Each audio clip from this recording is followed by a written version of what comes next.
Ever pondered over why certain societal norms and etiquettes make you chuckle?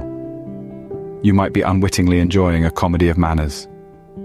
Today, we'll delve into this fascinating genre of literature that has been tickling our funny bones for centuries.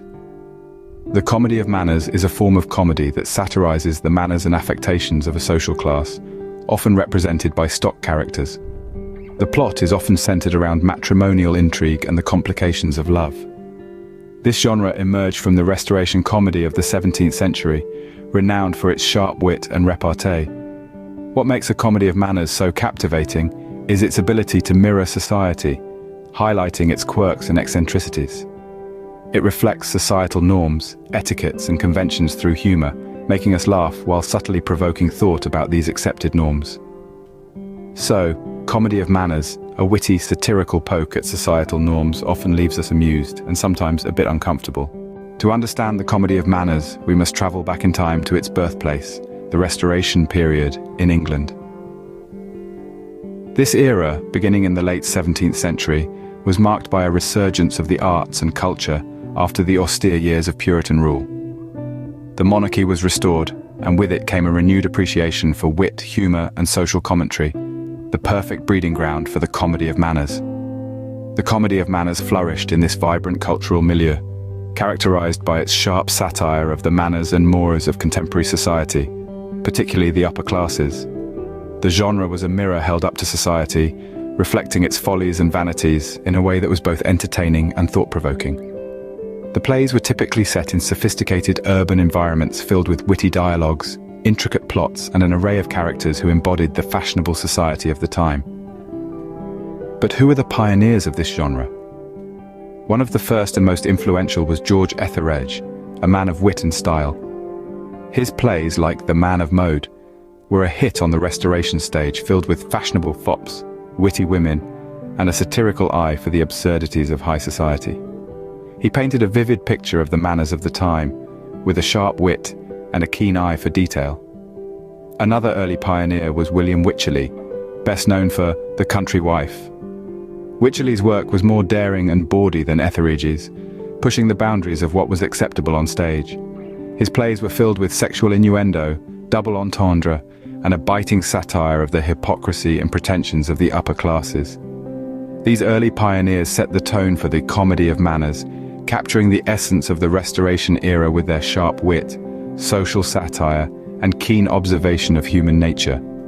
They laid the groundwork for a genre that would continue to evolve and adapt, reflecting the changing manners and mores of society. Thus, the Restoration period laid the foundation for this unique genre, setting the stage for further evolution. As we move into the 18th century, the comedy of manners matured, becoming a mirror reflecting societal quirks. During this period, the genre evolved dramatically. It was no longer merely a form of entertainment, it became a powerful tool for critiquing societal norms. The stage was set for a new breed of playwrights, who would use humor not only to delight, but also to provoke thought and challenge the status quo. Among these were two noteworthy figures, Richard Sheridan and Oliver Goldsmith. Richard Sheridan, an Irish playwright and poet, brought a fresh perspective to the comedy of manners. His works, such as The School for Scandal and The Rivals, were masterpieces of wit and satire, filled with memorable characters who embodied the follies and hypocrisies of their age. Sheridan's plays were not just amusing, they were incisive critiques of the superficiality and pretentiousness of high society. On the other hand, we have Oliver Goldsmith, another Irish playwright and novelist, who took a slightly different approach. Although his works like She Stoops to Conquer also satirized the failings of society, they did so with a warmth and affection that was distinctly Goldsmith's own. He made us laugh at his characters, but he also made us sympathize with them, reminding us that we all have our foibles and weaknesses. It was this capacity to balance humor with insight that made the comedy of manners of the 18th century so compelling. The genre had grown up. It was no longer a jesting child, but a wise and witty adult, capable of making us laugh, while also making us think. It was a mirror that reflected not just the fashions and manners of the times, but also the deeper truths about human nature and society. So the 18th century added depth to the genre, making it a tool for social commentary. The comedy of manners had matured. providing a platform for playwrights to challenge societal norms while entertaining their audiences with wit and humor. Now let's leap forward to the 20th century, where the comedy of manners found new expressions and platforms. In the 20th century, the comedy of manners genre underwent a significant metamorphosis. It adapted to the changing social norms and sensibilities, finding a new life in the rich tapestry of modern media. The defining characteristics of this genre, such as witty banter, social satire, and insightful character studies, remained intact. However, they were reimagined through the lens of contemporary society. Plays were one of the first platforms where this modern adaptation took place. Playwrights like Noel Coward and Oscar Wilde took the essence of the comedy of manners and spun it into works that were both satirical and deeply reflective of their times. Their plays, full of sparkling dialogue and intricate social dynamics, exemplified the modern comedy of manners. This evolution didn't stop at the theatre door. The genre soon found its way onto the silver screen. Classic films like The Philadelphia Story and His Girl Friday wove the threads of social satire and character-driven humor into their narratives, creating a cinematic comedy of manners that was as compelling as it was entertaining. In the latter part of the century, the comedy of manners found a home on television. Shows like Frasier and The Office used the genre's conventions to explore modern work and social environments, showcasing the humor and absurdity that can arise from everyday situations. The digital age has also embraced this genre. Web series and streaming platforms have produced a plethora of content that brings the comedy of manners into the 21st century. These adaptations take the genre's focus on social interaction and apply it to an increasingly interconnected world. In each of these adaptations, we see the enduring appeal of the comedy of manners. Its ability to reflect on society, to poke fun at our foibles, and to highlight our shared human experiences has ensured its relevance in every era. Thus, the comedy of manners has proven its timeless charm, continuing to entertain and provoke thought in the modern era.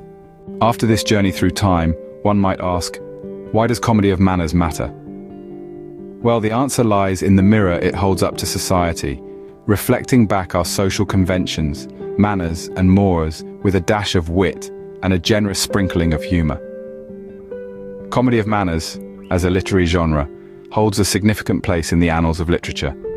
It's not just about making us chuckle, but it's also about enlightening us about the societal norms and conventions of the time.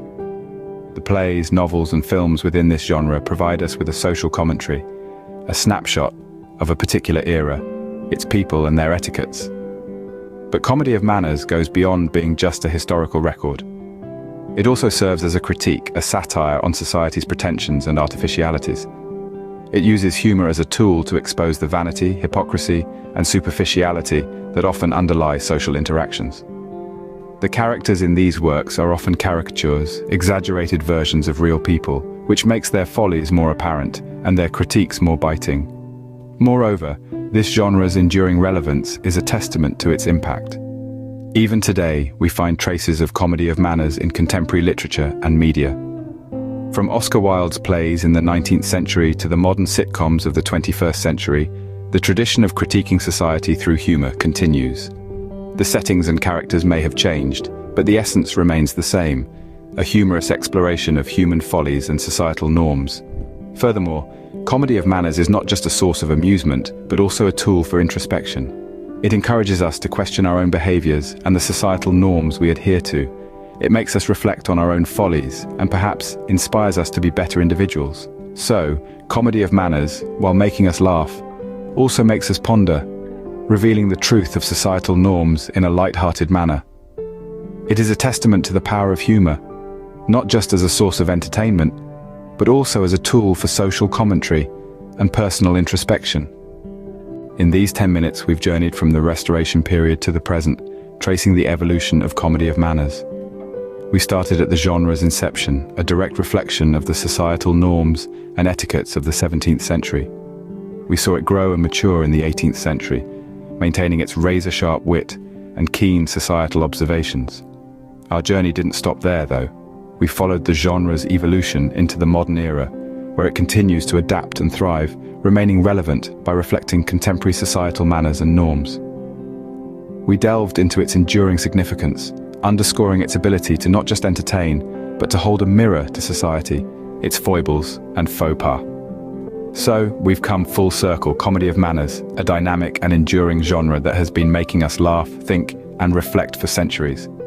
The next time you chuckle at a societal satire, remember, you're part of a centuries-old tradition of enjoying the comedy of manners.